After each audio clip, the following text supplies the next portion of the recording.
I feel like I've been in a place for a while where my cinematography felt stale. Felt like I was doing the same things. I've made a video before talking about the idea of not sticking to formulas, not doing something just because that's how you were taught to do it in one scenario or that's what you always do. To always be changing and innovating and figuring new things out and trying new things and being unique in every circumstance. And even in that headspace, I still felt like I was still resorting to patterns and still depending on normal best practices or whatever you want to call it. And it was because I was in so many different controlled scenarios and there weren't a lot of variables. Well, I've been shooting a ton recently, and in that, you know, uh, place that I was talking about where everything felt stale, I kind of, I don't want to say was overconfident, but I was starting to become content with what I was shooting. And it was only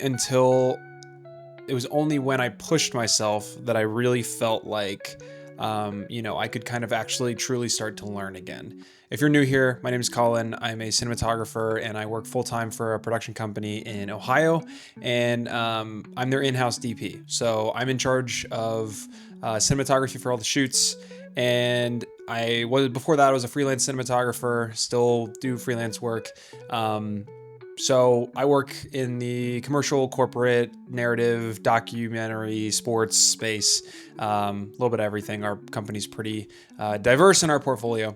Anyways, I've been shooting a ton for a sort of passion project. The long story short is my mom owns a theater company. They're doing a show at the end of the summer that has video assets.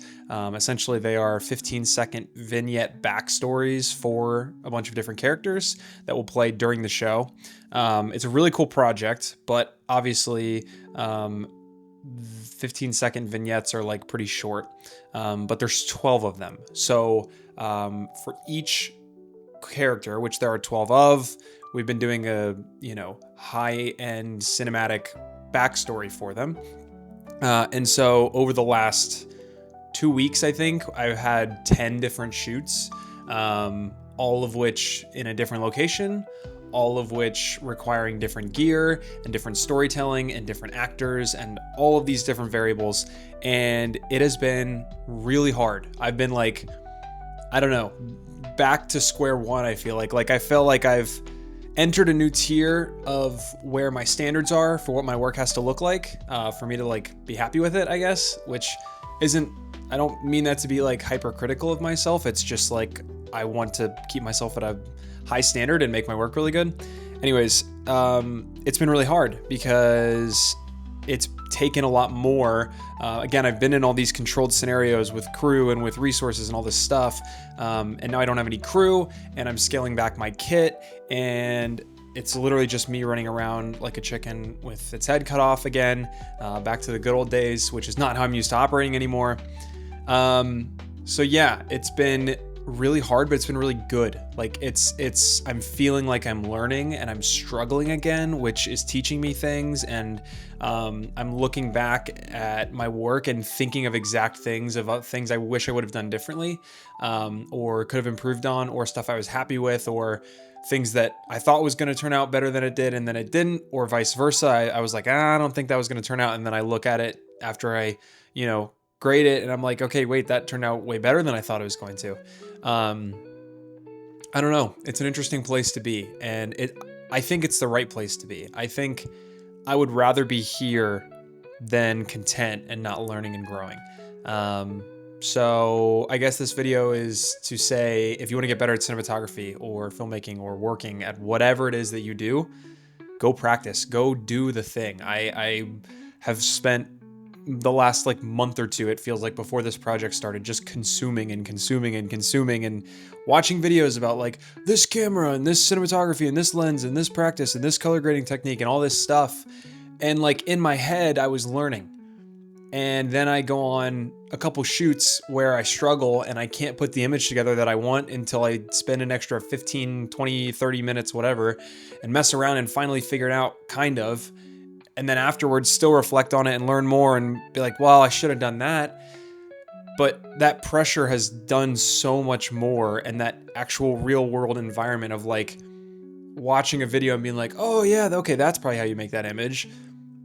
But until I actually do the thing, I'm not actually learning how to make the image because I have to make it myself and the variables are different. My room's different than that one in the YouTube video, and this situation is different and the lighting's different. And when I set the camera up 10 minutes ago, it looked great, but then the lighting changed and now it's way different. Like, all this stuff has just like, I feel like re-entered my brain and like, again, been so confusing and humbling because in my head, if you would ask me like 2 weeks ago, like, oh, like, how good are you at cinematography? Or like, how do you feel if I were to offer you like shooting a feature, like, or a movie or a narrative project, whatever, because that's where my heart is. I would probably be way overconfident and be like, oh yeah, I think I'd be great. Like, I've been itching for that. Give it to me. Like, I could light any space, blah, blah, blah, whatever. And not like I don't think I'm a prideful person, but I think I would have been relatively confident in it. But now after this, I'm like, dang, like, we've shot 10 of these scenes so far, and I'm like overall happy with maybe like 5 or 6 of them, like really happy. I don't know. It's hard. It's really hard. And like, I'm kind of just spewing my thoughts right now, but the takeaway from this and why I'm making a video to put on the internet for people to see is like, go put yourself in situations where you have to learn, not where you could potentially learn or could potentially pick something up where you have to learn. You are under pressure. There is someone looking at you to create a good image and you have to do it. Like, that's what I've been in for the past 2 weeks. And I'm like, I'd spent probably 2 months sitting and being like, wow, I really wish I could shoot some narrative pieces. And now I'm sitting at my desk being like, oh my gosh, I don't have a shoot today. Thank God. Like, I get to relax and like rest my brain for a second because I'm not racking it to try and think of all the things I'm doing wrong and all the things I'm messing up and all the ways the image could look better, but I don't know how to achieve them. Yeah, go put yourself in those situations and then give yourself breathing room on the back end to like learn and reflect and then go do it again. But like, get yourself in a healthy cycle of just making things, creating images, take pictures. If it's not video, like take pictures and try and make the picture that you want to make in your head and make it appear on screen. That's been the biggest thing. We like storyboarded these out and I had these really like perfect idealistic versions in my head of what I wanted these scenes to look like. And then even when we get on location, I'm like, all right, I know what I want the monitor to look like. And I set up all my lights and I'm like, all right, I'm ready to get behind monitor and tweak some lighting and it'll look exactly like it does in my head.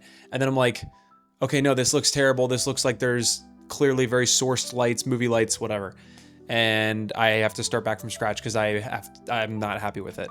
So yeah, go make stuff. Go put yourself in situations where you have to be, you know, on your game.